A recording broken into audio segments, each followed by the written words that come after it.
경제를 보는 눈, 곽수종의 생생경제. 네, 오늘 3, 4부는 금요기획 시간입니다. 요즘 전세시장 상황이 심상치 않죠. 이 가을철 내년까지 전세 대란이 예고되고 있습니다. 시장 상황과 다르게 이 정부의 정책은 역행하는 것 같지 않습니까? 근본적인 문제점이 뭔지 한번 짚어보도록 하겠습니다. 곽수종의 YTN 생생경제 3부 시작하겠습니다.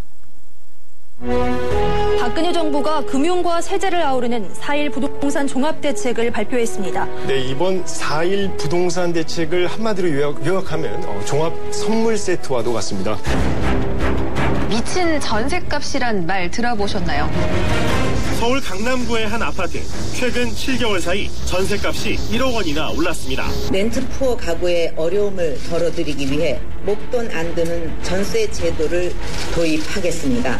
정부의 목돈 안 드는 전세제도 윤곽이 드러났습니다. 하지만 어느 정도 실효성이 있을까에 의문이 제기되고 있습니다. 전세가가 강세를 보이고 물량이 부족한 상황에서 번거로운 제도를 이용할 집주인이 많지 않을 것이라는 지적입니다. 정부가 반값 임대주택을 제공하는 행복주택 사업에 속도를 내고 있습니다. 하지만 풀어야 할 숙제가 하나둘이 아닙니다. 행복주택이 지어지는 해당 지역의 시세와는 괴리가 큽니다. 4.1 부동산 대책의 차질 없는 추진을 거듭 강조했습니다. 부총리의 말을 들어볼까요? 주택시장 정상화 기조를 이어갈 수 있도록 4.1 대책 점검 및 후속 조치 방안을 마련하였습니다. 수도권 공급 물량 조절을 본격화하기 위해서 보금자리 지구 축소, 후분양기도, 미분양주택의 임대주택 활용 등 4.1 대책에서의 공급 물량 축소 계획을 구체화하되 최근 전세 불안 완화를 위해서 공공임대주택 공급은 지속해 나가도록 하겠습니다. 참 많은 경제 정책들이 나왔죠. 하지만 이 가운데 일부만 성과를 냈다고 평가를 받을 뿐 대부분은 아직 방향도 잡지 못한다는 비판이 나오고 있습니다.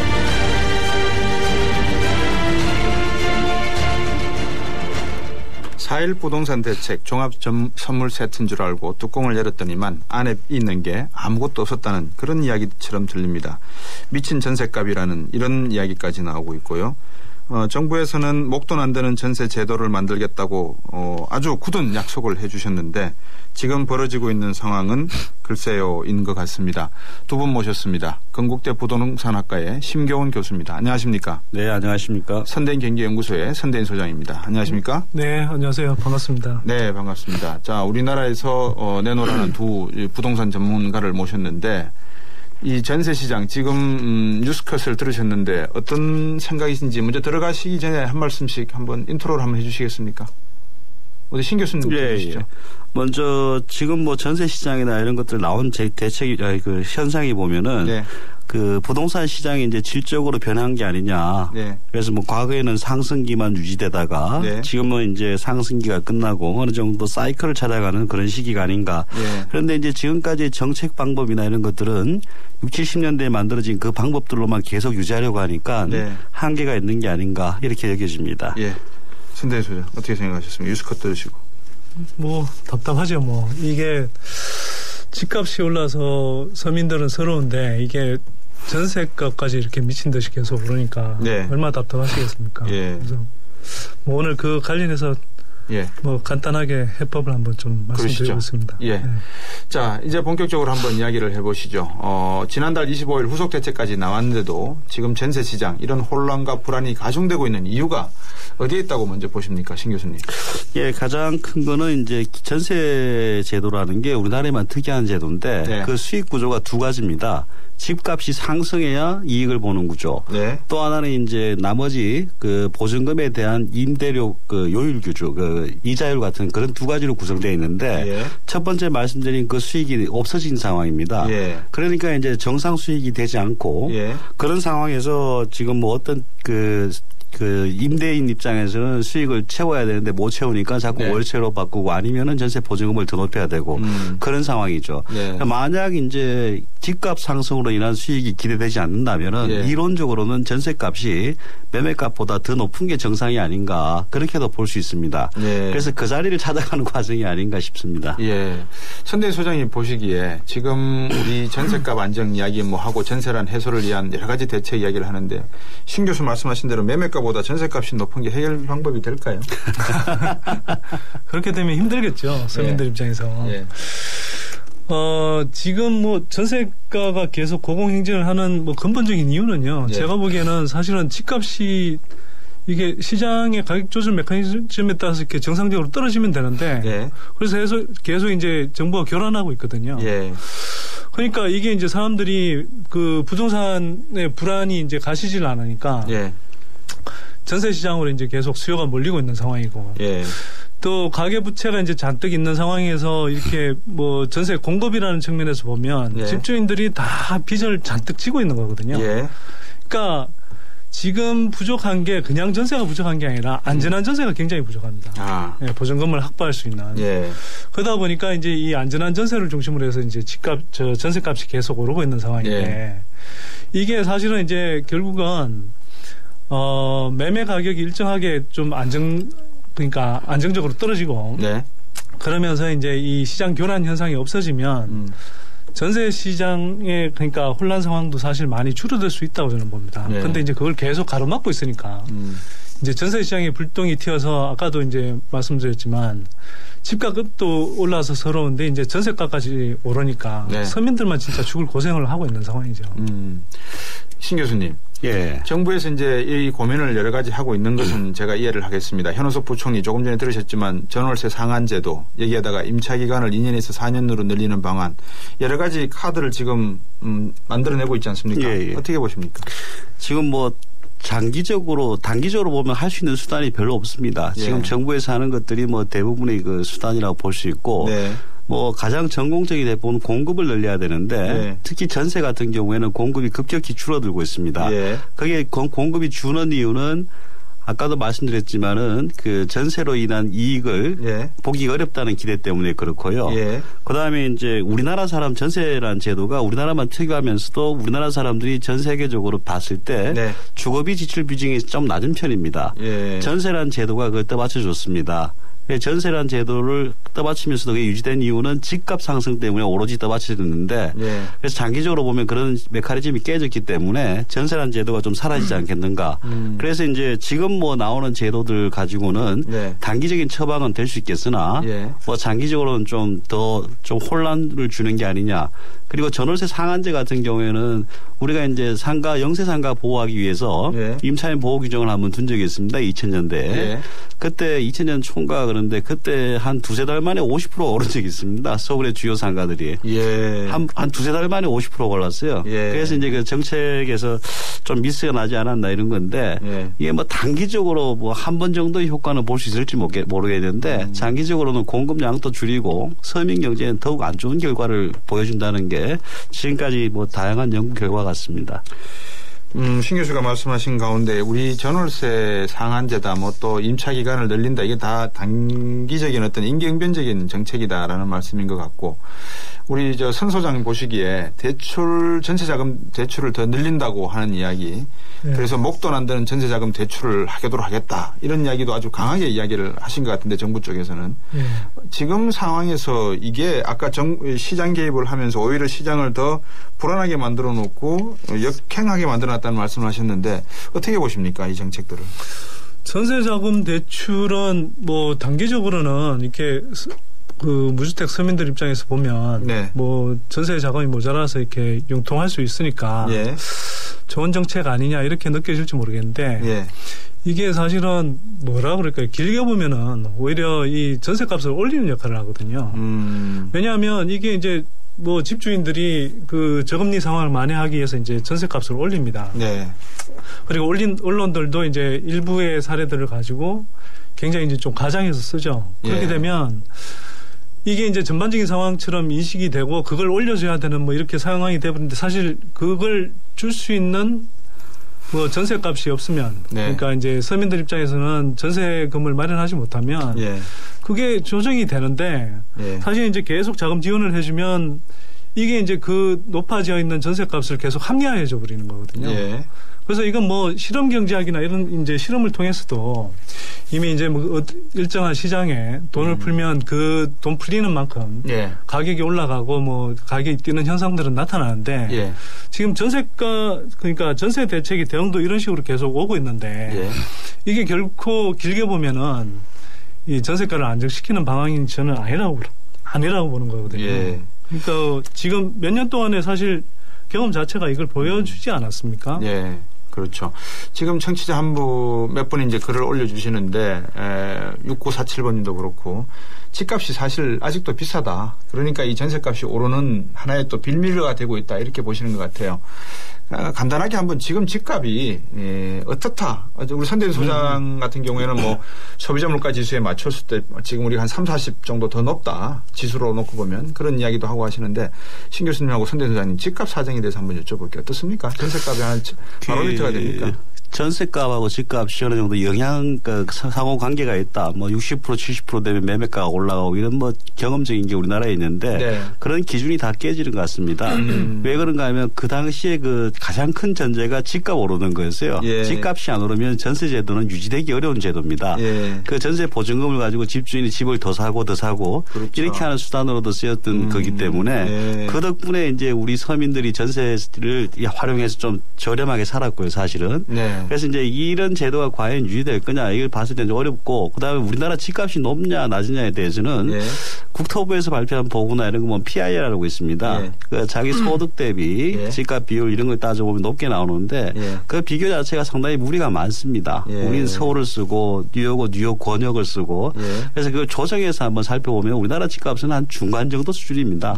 미국을 가든 유럽을 가든 어딜 가도 다 집값은 비싸다고 느낍니다. 네. 특히 특정 지역의 집값은 엄청 비싸고요. 그렇죠. 1인당 GDP 대비로 봤을 때는 맨하탄은 뭐 평당 2억 넘는 아파트들도 나오고 있거든요. 예. 우리는 이제 제일 높은 게 한 5천 좀 더 되는데 예. 그걸 봤을 때는 뭐 아주 높은 수준이다라는 일반적인 인식은 좀 잘못된 게 아닌가 싶습니다. 그렇습니까? 현대인 소장 어떻게 보십니까? 그 전세가와 이제 매매가 관련한 상관관계는요. 네. 제가 이제 뭐 초반부터 그러니까 전세가가 오를 이제 초기부터 그런 말씀을 많이 드렸는데. 예. 이게 이미 과거에도 전세가하고 매매가가 이렇게 연동해서 움직이지 않는 현상들이 많이 나타났었어요. 예.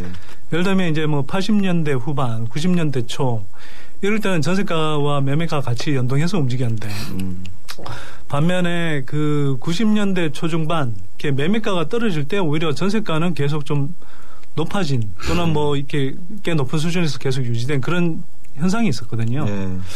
그러니까 이제 이게 전세가가 오르면 뭐 매매가가 오른다. 또 전세가가 매매가 60%가 되면 뭐 이 매매로 전환이 돼서 매매가가 올라간다. 이런 건 사실 이제 그 부동산 업계가 만들어낸 그 잘못된 공식이고요. 예. 처음부터 죄송합니다. 처음부터 이렇게 뭐 적용되지 않는 공식이었습니다. 네. 그리고 주택 가격 관련해서는요. 예. 많은 사람들이 느끼는 그 체감하는 게 거의 더 정확하다고 보시면 되고요. 예. 비싼 겁니다. 비싼 거고요. 그 이제 지금 신경훈 교수님께서 인용하신 게 제가 알기로는 네. 그 한양대 이창무 교수님이라고 계신데 예. 그분이 이제 주택 가격 관련해서 이제 국제 비교를 하셨더라고요. 예. 그래서 제가 이제 그걸 좀 비판적으로 논평한 적도 있는데 사실은 이렇게 국제 비교한다는 게 사실 쉽지가 않고요. 여러 가지 이제 조건들이 다 달라서. 네. 그래서 이제 지역을 어떻게 포함하느냐 또 소득 기준을 어떻게 잡느냐에 따라서 굉장히 다릅니다. 네. 그래서 중요한 건요. 뭐 국제 비교라기보다는 그러니까 사실 뭐 이창무 교수님 한 그 내용에 대해서 제가 거의 비슷한 방식을 써서 예. 조금만 다른 데이터를 넣으면 굉장히 집값이 높은 수치를 만들어낼 수도 있어요. 그러니까 그것보다는요. 그냥 일반인들이 체감하시기에 지금 굉장히 높고요. 네. 이미 빚을 내서도 집을 살 수 없는 수준까지 와 있는 거 아닙니까? 네. 그러면 여전히 굉장히 높은 수준인 겁니다. 더 떨어질 여지가 있다라는 말씀처럼 들리는데 신경훈 교수님 지금 앞에서 저 공급 이야기도 좀 하셨어요. 예, 예.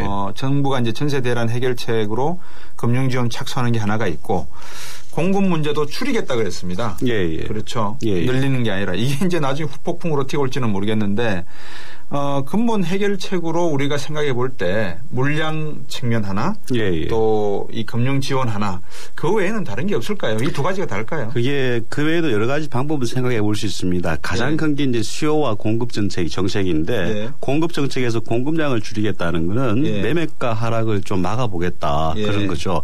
그래서 뭐 매매가에 대한 효과는 있겠지만은 전세라는 거는 수요 공급이 좀 다른 시장입니다. 그래서 이제 전세에 대한 공급을 늘리거나 공급을 줄이는 장기적인 정책이 또 다르게 있을 수가 있죠. 그것도 네. 장기적인 정책이 있고 단기적인 정책이 있습니다. 그렇겠죠. 단기적으로 봐서는 지금 정부에서 하고 있는 금융이라든가 이런 게 있을 수 있고요. 또 네. 단기적으로 봐서는 공급을 늘리기 위해서 집주인들한테 전세를 주는 사람한테는 어떤 혜택을 주는, 예를 들면 뭐 지금 실효성이 거의 없는 목도를 안 드는 전세제도라든가 네. 그런 것들이 있긴 한데 그것도 이제 좀 더 효과를 발휘하기 위해서는 어떤 수단을 좀 더 강력한 걸 쓰면 어느 정도 시장은 반응을 할 겁니다. 그런데 장기적으로 봐서는 집값이 오르지 않는 상황에서는 전세란 제도가 유지되기가 굉장히 어렵다는 겁니다. 매매가의 한 60, 70% 선에서 유지가 된다 하더라도 뭐 전세 전환율, 월세 전환율 같은 게 뭐 60, 70%거든요. 그런데 그 50% 전세라고 봤을 때 매매가에 그러면 실제 자기 100% 투자한 거에서 보면은 한 2, 3% 투자 수익률밖에 되지 않습니다. 시장 수익률보다 작다는 거예요. 그래서 그 전세 제도 자체가 임대료하고 같이 움직여가지고 다 나중에 어떤 균형점을 맞춰야 되는데 과도하게 지금까지는 좀 싸게 살았다. 그 싸게 산 건 누가 내느냐? 집값 상승이 다 메워줬다. 이렇게 해석하는 게 나을 것 같습니다. 보통 우리가 이제 그 큰 병을 알아가지고 병원에 입원하게 되면은 고통이 올 때 몰핀 주사를 맞지 않습니까? 예. 병원에서 주는 몰핀 주사는 한정 기간 동안에 일정하게만 맞으니까 괜찮은데 이게 잘못하다가는 아주 중독이 돼가지고 그렇죠. 이제 빠질 수가 있는데 지금 계속해서 이 집값 떠받들게 하기 위해서 말씀하신 대로 금융 지원해주고 목돈 안 드는 대출도 해주고 이게 결국은 부동산에서 만들어진 거품을 터지지 않고 유지하게 하는 아주 살얼음 걷는 형태 아닙니까? 글쎄요. 뭐 지금 집값을 지금 사실 빠졌고요. 조금 빠졌고 우리나라 90년대 초반에도 실질 가격으로 봤을 때는 한 4, 5년간 빠진 역사가 있습니다. 그래서 이제 우리나라 또 자가 보유율이라든가 이런 걸 보면은 한 50%, 57%쯤 됩니다. 우리가 그 정도인데 그럼 국민의 57% 정도는 자기주택을 갖고 있는 사람은 한 60%라고 추정하는데 60%가 자기 집 빠지는 걸 싫어하는 상황입니다. 그렇다면은 어느 나라가 집값 빠지는 정책을 할 수 있겠느냐 그런 문제가 하나 있고 최근에 이제 상당한 결과들이 축적된 게 프로퍼티 오닝 데모크라시라는 게 있습니다. 재산권을 좀 많이 확보를 하면은 그 사회가 안정이 되더라.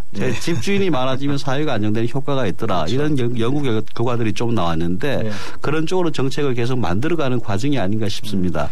그리고 전세자금 지원 대출과 같은 대출 한도를 늘리거나 이런 것들은 분명히 전세 수요를 또 늘립니다. 선대인 소장님은 아까 공급 측면에서 말씀하셨는데 수요 측면에서도 전세 수요를 늘리기 때문에 아까 선대인 소장이 말씀하신 공급 쪽의 가격 상승 요소하고 수요 측면에서의 가격 상승 요소가 붙어가지고 단기적으로는 더 안 좋은 결과를 가져올 수도 있습니다. 그런데 뭐 지금 현재 상황에서 정부가 대책을 만들려 그러면은 단기적 대책 아까 말씀하셨던 뭐 몰핀 정책이라 할까 그런 것들도 고려해봐야죠. 선대인 소장. 이게 참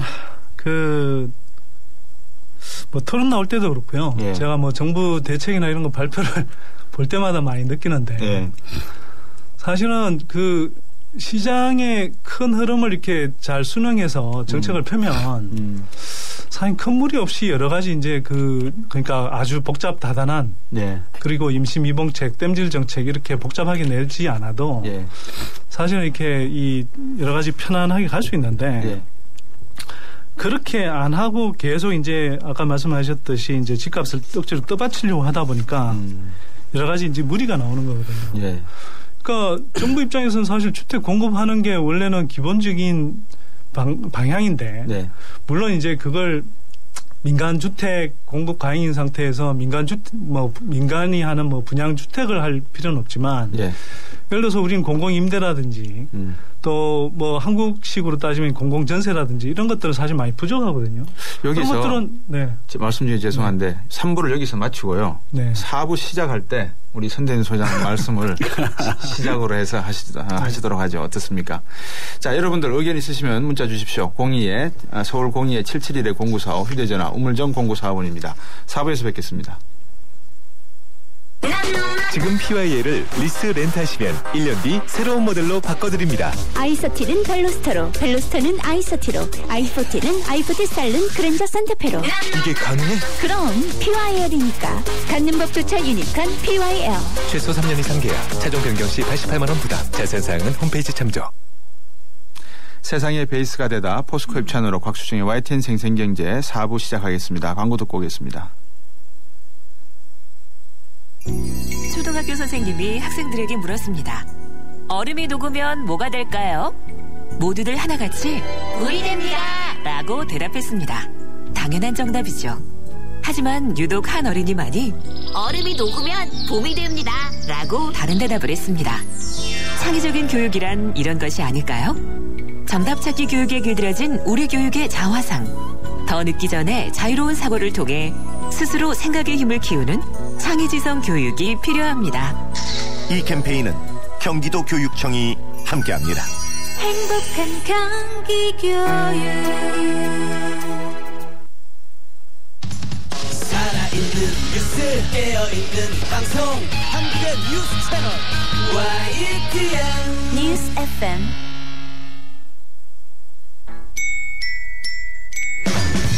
정직한 경제, 곽수종의 생생경제.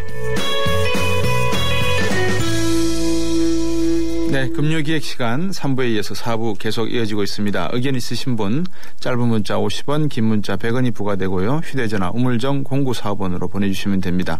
트위터는 골뱅이 YTN 밑줄 이코노미입니다. 자기야, 나 수입차 사는데 연예인 DC 못 받아 죽어봐야 정신 차리지? 잠시만요. 캐시백도 받고 가실게요. 롯데카드면 롯데카드로 수입차 사고 최대 1.6%까지 돌려받자. 신차 2천만 원 이상 결제 시 8월 31일까지. 이용 조건 및 자세한 사항은 홈페이지 참조. Everyone wonders how... 미국 역사상 가장 존경받는 퍼스트레이디 엘리너 루즈벨트. 그녀의 침대가 시몬스였다는 사실 아세요? 기품 있고 편안하게 퍼스트레이디와 함께한 시몬스. 당신의 인생과 함께합니다. 흔들리지 않는 편안함 시몬스.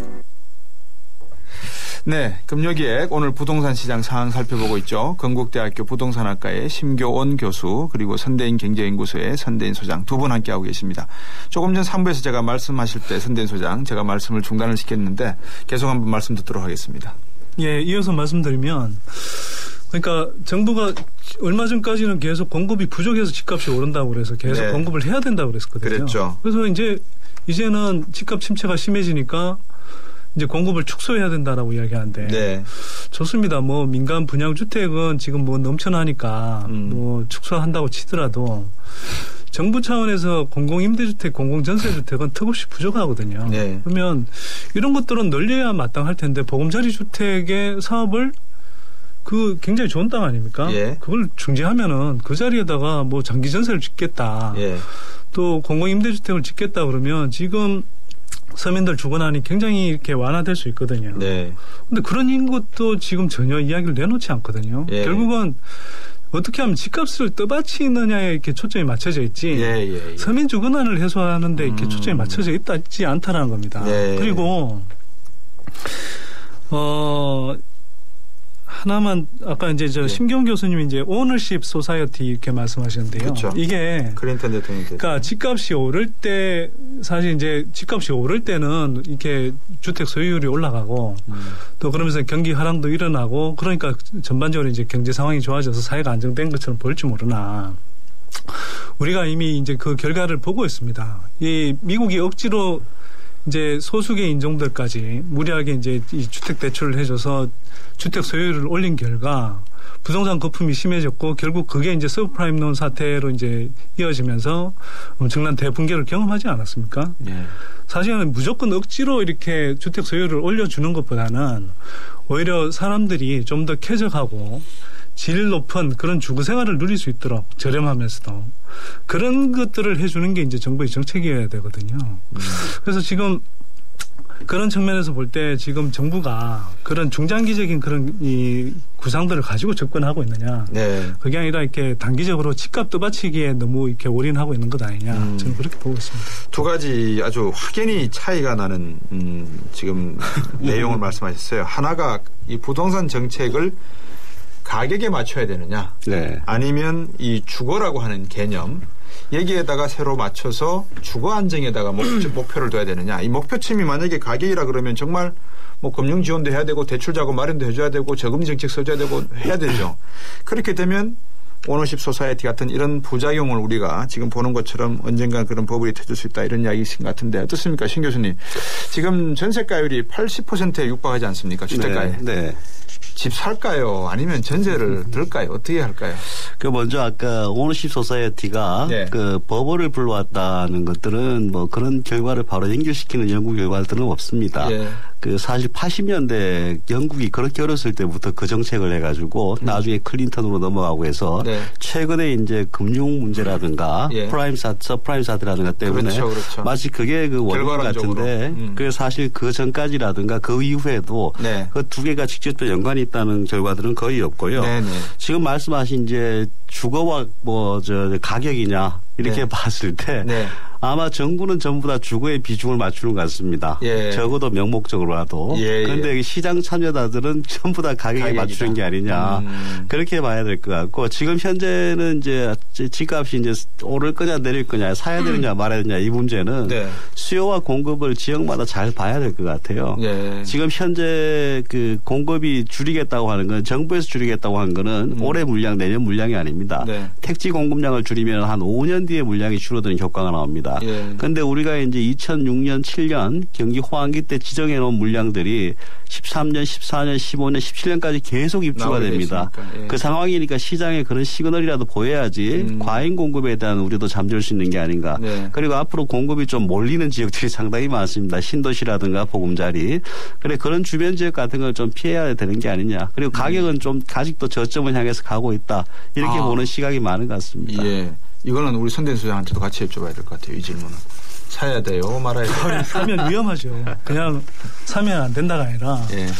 지금 상황에서 집을 사시면 굉장히 낭패해 보실 수가 있는데요. 예. 저는 아직도 주택 가격이 상당 부분 덜 빠졌다고 생각합니다. 예. 아까 이제 뭐 각 박사님께서 잠깐 언급하셨습니다만 뭐 소비자 물가 추세 대비 또는 뭐 소득 추세 수준 대비해서 30-40% 또 서울 같은 경우 요지는 좀 더 뭐 많겠습니다만 예. 뭐 최대 많이 보면 한 50% 가까이는 이제 더 하락해야 예. 사실 정상이 좀 가까워진다고 생각하고요. 그렇게 될 경우를 감안한다고 그러면 네. 이게 뭐 단기간에 이제 폭락 양상을 보일 가능성도 전혀 배제할 수는 없는데 그렇게 가지 않고 장기간에 걸쳐서 빠진다 하더라도 이게 한두 해에 정리되는 문제가 아니거든요. 예. 특히 이제 주의하셔야 될 게 지금 우리가 가계부채가 1,000조 원 가까이 되는데요. 예. 2000년대 집값이 올랐던 현상은 바로 이 가계부채 1,000조 원을 배경으로 한 금융현상이었습니다. 네. 그래서 이 가계부채 문제가 일정하게 해소되지 않는 상태에서 예. 뭐 집값이 바닥을 친다. 또는 뭐 오를 수 있다. 이렇게 이야기하는 이야기는 사실은 제가 볼 때는 제 상식은 도저히 이렇게 납득이 안 되는 이야기이기 때문에요. 네. 그 말씀들을 믿고 무리하게 빚을 얻어서 지금 집을 사신다. 굉장히 낭패 보실 수 있습니다. 네. 아주 그냥 단정적으로 말씀을 딱 해주시네요. 신 교수님, 그 여러 가지 이제 지금 가격이냐 주거냐 이제 두 가지로 우리가 쫓겼지 않습니까? 목표점을. 정부가 지난달에 취득세 인하 방침 내놨다가 그죠? 내놓은 데다가 이제 세제 개편안까지 지금 내놓을 생각이 모양입니다. 부동산 세제 이제 틀이 바뀔 수도 있다는 것 같은데 거래세 낮추고 보유세 높이는 이런 방식 어떻게 보십니까? 예, 물론 그 원칙에 대해서는 뭐 한 수십 년 전부터 다 합의를 본 것 같습니다. 네. 어느 큰 컨센서스가 형성돼 있고 어느 경제학적인 보고서를 보더라도 거래세를 낮추고 보유세를 높이면은 자원 배분이 훨씬 효율적으로 돌아간다. 네. 경제가 효율적으로 돌아간다. 거기에 대해서 다 컨센서스가 있습니다. 네. 문제는 지금 하는 게 맞냐. 그런 문제에도 한번 고민해봐야 됩니다. 그게 특히 취득세 낮추는 거에 대해서는 거래 활성화 효과가 있다 없다 연구 결과가 갈리긴 하는데 시장의 반응을 보면은 거래 활성화 효과는 확실히 있는 것 같습니다. 확실히 있는 것 같죠. 거래 절벽이라는 게 그걸 반증하는 게 아닌가. 지자체는 어떡합니까? 근데? 예. 그 지자체 세수 부족한 문제도 보게 되면은 한 4, 5조 수준이에요. 전체 금액으로 봐서는 그리 큰 수준은 아닙니다. 1조 7천억 원을 더 거두기 위해서 이번에 근로자들한테 소득세 개편을 했지 않습니까? 지금 이제 그래서 제가 세제가 중요한 게 취득세, 보유세, 거래세 이런 것들은 그런 단편으로 보는 게 아니고 진짜 전체 세수의 분포를 봐야 되고요. 그래서 소득세뿐만 아니고 소득세도 건드려야 된다. 보유세 건드리면. 보유세가 높은 국가들은 우리나라가 세계적으로 보유세가 좀 낮은 편인데 보유세가 높은 국가들은 소득세 쪽에서 공제 혜택이 상당히 많습니다. 그래서 보유하거나 전세나 아니면 주거 관련 비용을 공제하는 제도가 많고 이런 것들이 종합적으로 검토된 상황에서 보유세를 높이고 거래세를 낮추는 거는 맞는데 지금은 마치 이제 이것만 이렇게 하면 다 될 것 같아. 보유세를 한 1%까지 올리고 거래세는 제로로 가자. 거의 이런 것들은 굉장히 무모한 시도입니다. 그리고 우리나라는 이제 법인세 비중이라든가 소득세 비중이라든가 세수에서 차지하는 비중 그런 것들도 한번 전면적으로 봐야 됩니다. 우리나라가 해외에 비교해서는 아주 이상한 구조를 갖고 있거든요. OECD 비교했을 때. 그다음 지방세 국세 문제도 굉장히 차이가 나고요. 그렇게 많은 차이 중에서 우리 유독 거래세하고 보유세만 해서 개편하겠다 이런 발상 자체가 굉장히 무책임한 발상입니다. 신 교수님 말씀하신 동안에 갑자기 아파트에 곰팡이가 막 피어오르고요. 보일러가 막 꺼지기 시작하고요. 에어컨이 작동 안 되고요. 이거를 한꺼번에 다 리모델링을 해야지 이 땜빵식으로 땜질해가지고는 안 되겠다라는 말씀인 것 같은데 맞습니다. 선소장이 지금 우리 신 교수님 말씀하신 거 들어보시면서 세부담, 이 노인층이나 또 하우스푸어 계층 상당히 위험한 정책 아닙니까? 그 답변 드리기 전에요. 저도 이제 아까 말씀에 조금 그러니까 신 교수님 말씀하신 데 대해서 그러시죠. 기본적으로 동의를 합니다. 이렇게 지금 뭐 부동산 세제 하나만 가지고 이렇게 지금 땜질할 게 아니고요. 지금 사회 경제 구조가 우리가 급속도로 변했는데 지금 기본적인 세제 구조 자체는 70년대 초반에 만들어진 그런 구조가 거의 뭐 큰 틀의 변화 없이 오고 있는 거거든요. 그렇죠. 사실 이제 근본적인 변화가 필요하고요. 그 말씀하셨다시피 이제 그런 전제 속에서 뭐 저도 이렇게 뭐 저도 또 나름대로 세금혁명당 대표인데 뭐 세제에 대해서 말씀드릴 게 많습니다만 오늘 주제가 아니니까. 이름이 세금혁명당이에요. 네? 자, 오늘 하여튼 뭐 주제는 아니기 때문에 뭐 아니죠. 관련이 있죠, 그래도. 관련이 있나요? 아, 그럼요. 하여튼 기본적으로 뭐 거래세를 낮추고 보유세를 높인다. 이건 뭐 많은 분들이 이제 동의하시는 건데 지금까지 이제 진행되어 오는 과정을 보면 보유세를 올리는 건 굉장히 어렵습니다. 그러니까 상대적으로 이제 자산을 많이 가지신 분들의 저항이 훨씬 크고요. 또 그들을 대변하는 이제 그 기득권 언론들의 이제 힘도 만만치 않고. 반면에 이 거래세라는 건 사실 우리는 이제 되게 거래세 중심으로 이렇게 되어 왔는데 왜 그러냐 하면 주식도 마찬가지고 부동산도 그렇지 않습니까?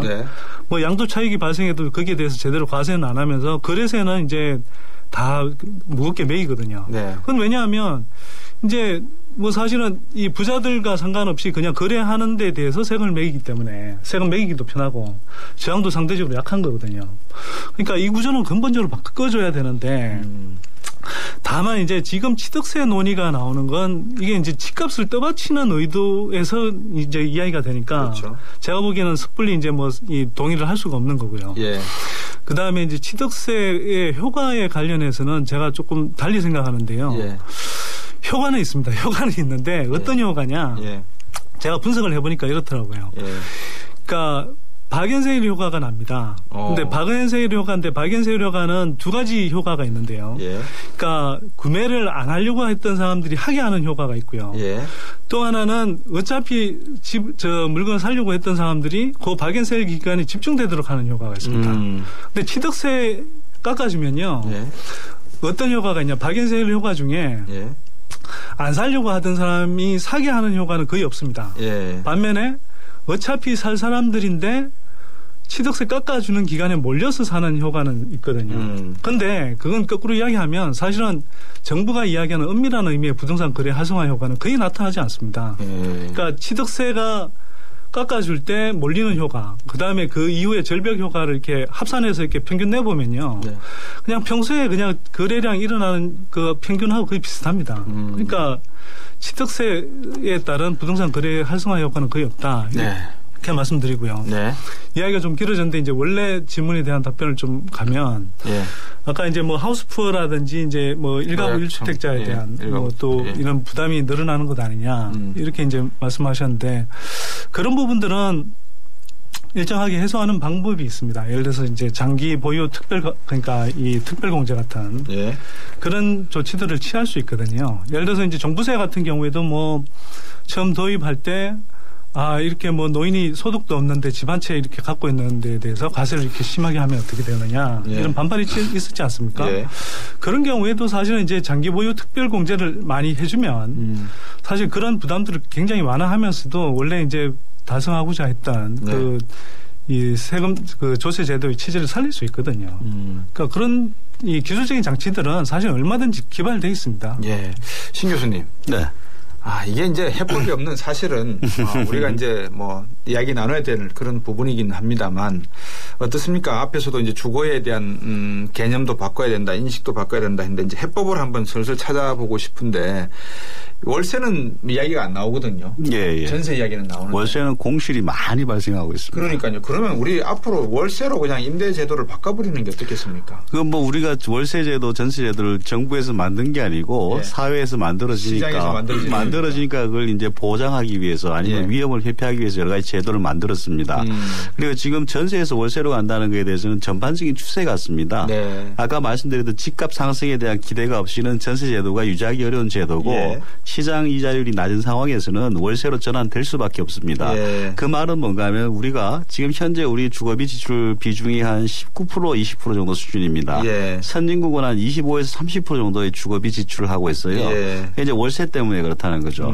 우리가 이제 그쪽으로 다가가게 될 것이고 예. 월세 부담이 늘어나면은 저는 거꾸로 전세 수요가 매매 수요로 바뀌는 게 아니냐. 예. 이제 그 임대료가 월 렌트비가 올라가서 나중에 수익환원법으로 매매가가 형성이 되고 예. 거기에 비했을 때 전세는 거의 사라지는 제도가 되고 월세를 기준으로 매매가가 다시 정상화되는 장기적으로는 그런 시나리오가 아닌가 싶어요. 선 소장 어떻게 생각하십니까?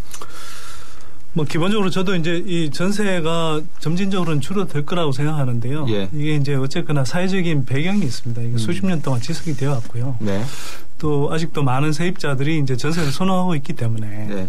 단기간에 없어진다고 저는 생각하지는 않습니다. 그렇죠. 한 뭐 20년, 30년 정도 이렇게 걸려서 서서히 이제 점진적으로 축소가 될 거고요.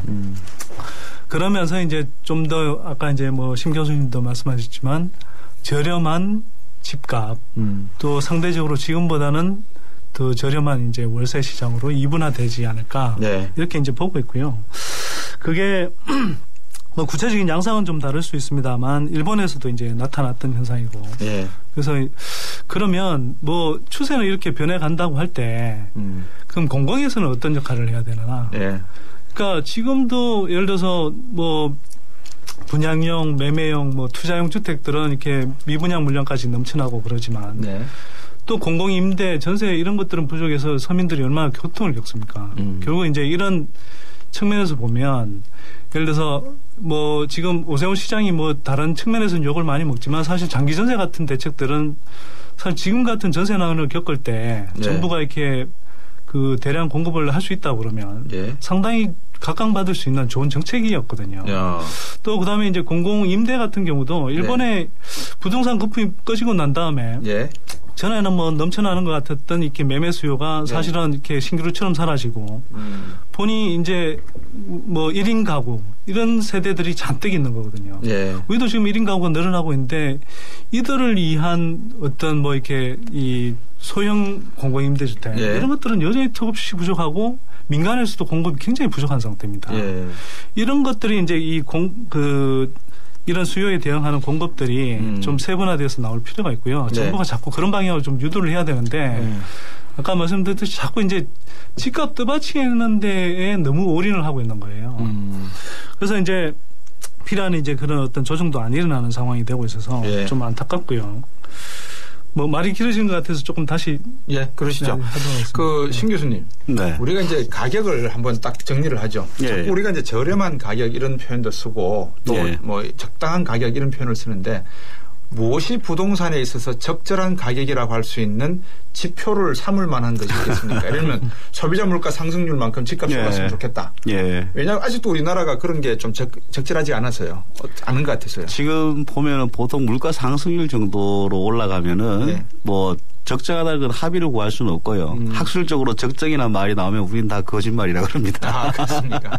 그게 이제 이론적으로 존재하는 숫자인데 예. 물가 상승률이나 아니면 시장 수익률, 투자 수익률 정도가 되면은 적정한 게 아니냐라고 보통은 이제 그 추산을 많이 합니다. 그런데 실제 어떤 지역이라든가 상품 물건이라든가 여기에 따라서도 상당히 다르고요. 예. 그리고 뭐 하향 안정화를 전부 다 바라지만은 우리나라 국민의 60%는 자기 땅은 하향 안정화되면 안 된다는 거예요. 예. 그래서 그런 것들이 정치 의식화되고 그다음에 집단 의사로 표출이 되고 그런 게 아닌가 싶습니다. 두 분 말씀 들어보면 이 부동산 시장 정말 이 단시간 내에 해결될 문제는 아닌 듯하고요. 예. 정말 중장기적인 국민들도 동참을 하셔야 될 것 같아요. 여기에는 예. 정부만 뭐 보고 있으면 안 되고요. 그런 체계적인 계획이 필요할 것 같은데 이 정부에서 부동산 정책 나올 때마다 혹시나 하는 마음 우리 서민들이나 중산층 또 부유층들은 기대해보고 있는 건 사실이죠. 그렇지만 뚜껑을 열어보고 현실을 바라보면 이런 정책들이 진짜 시장에서 요구하는 것과는 많이 동떨어져 있다. 이런 데서 실망감도 많이 느끼고 합니다. 두 분이 결론을 한번 내려주시죠. 서로가 보실 때 두 신 교수님이나 우리 선대인 소장 보실 때 앞으로 어떤 정책들이 국민들에게 조금 더 신뢰를 받고 호소를 했으면 좋겠다는 내용이 있으시면.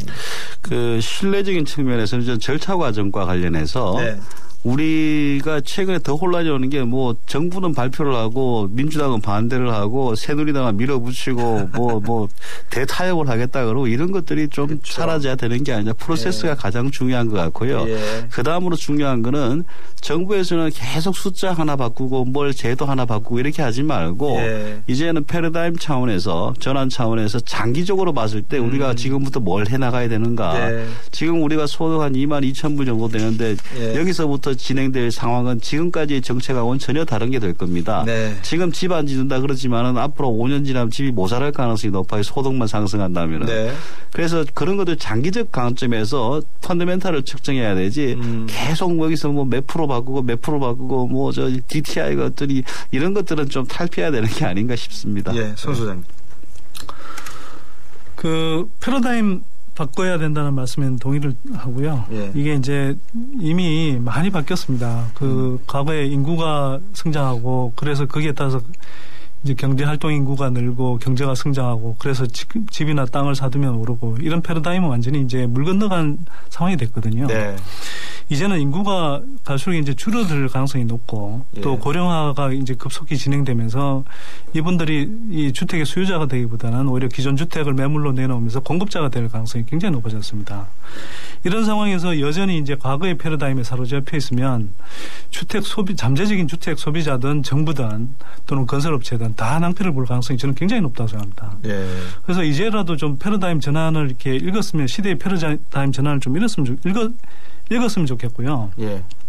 그래서 정부한테 먼저 좀 말씀을 드리면 이제는 건설업자 편들고 금융업체 편드는 그런 정책들 좀 이제 좀 자제를 하고 정말 무주택 서민들을 위한 정책들을 좀 펴냈으면 좋겠습니다. 예. 예를 들어서 언제까지 부동산 업체들 이렇게 이야기를 들으면서 이 사람들이 투기 때문에 집값이 오를 때도 주택 공급이 부족해서 그렇다 그러면 주택 공급 부족하다라고 주택 공급해야 된다 하다가 이제는 건설업체들이 주택 공급 과잉이다 이렇게 해서 이렇게 앙앙대면은 다시 부족하다고 공급 물량을 줄인다고 하는 네. 이런 식으로 요동치는 정책보다는요. 네. 정말 민간은 민간에게 좀 맡겨놓고 오히려 무주택 서민들을 위한 그런 주거가 왜 부족한지 또 이 사람들이 어떤 고민을 겪고 있는지 또 하우스푸어뿐만 아니라 렌트푸어 입장에서 왜 이렇게 비싼 돈을 주고도 이렇게 안전한 전세를 구할 수 없는지 이런 데 좀 착목을 했으면 좋겠고요. 네.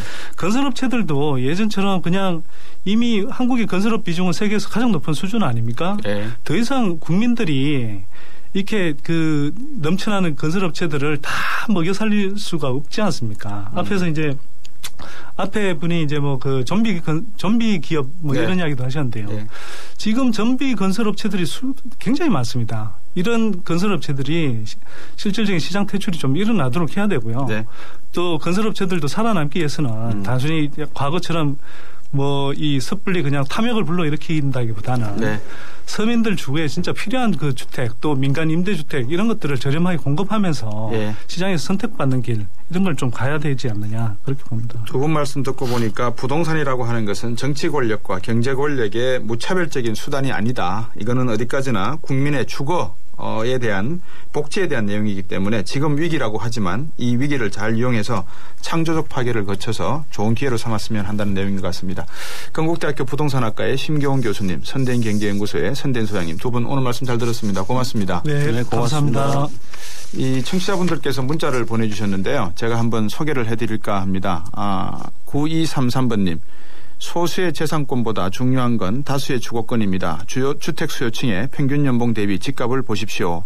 7416번님, 전세 공급이 줄고 있고 정부가 주택 매매를 유도하고 있는 상황에서 서민은 어떻게 해야 합니까? 주택 가격이 떨어질 때까지 월세를 살아야 합니까? 6339번님, 주택 공급을 늘려서 집값을 내리면 전세값은 자동으로 내려가지 않겠습니까? 2769번님, 경기도 광주입니다. 32평 정도가 최저 가격이 2억 3천입니다. 서민은 평생 집을 살 수 없다는 겁니다. 광고 듣고 오겠습니다. 현대증권이기에 가능한 혜택. 스마트 에이블로 한 달에 한 번 스마트폰 주식 거래를 한다. 통신비를 받는다. 금융상품 거래를 한다. 평가 금액에 따라 통신비 혜택을 더 받는다. 2013년엔 쭉 모두 모아 통신비 이벤트. 자세한 내용은 홈페이지에. 에이블 현대증권. 투자 손실에 유의하세요. 누구세요? 무도입니다. 그렇다면 최신 에어컨으로 올여름 무더위 한 방에 날릴 거야. 간다. 에어컨은 하이마트. 무더위 무성합니다. 최신 에어컨 잘 사려면 하이마트로 가요. 여자들이 싫어하는 건 나쁜 남자. 가족들이 싫어하는 건 바쁜 남자. 이제 당신의 비즈니스에 여유를 더하세요. 남인도 챗나이가 대한항공 콜롬보 취향으로 한결 가까워졌으니까요. 대한항공 스리랑카 콜롬보 주 3회 운항. Excellence in Flight Korean Air. 네, 집 문제에 대해서 이야기 나눴습니다. 오늘 여러분들 어떻게 생각하시는지 모르겠습니다. 주말 동안 한번 생각해 보시고요. 참 집은 살면은 좋은 건데, 사면 좋은 건데, 그죠? 저는 다시 월요일 날 뵙겠습니다. 다음 주 월요일 뵙겠습니다. 고맙습니다.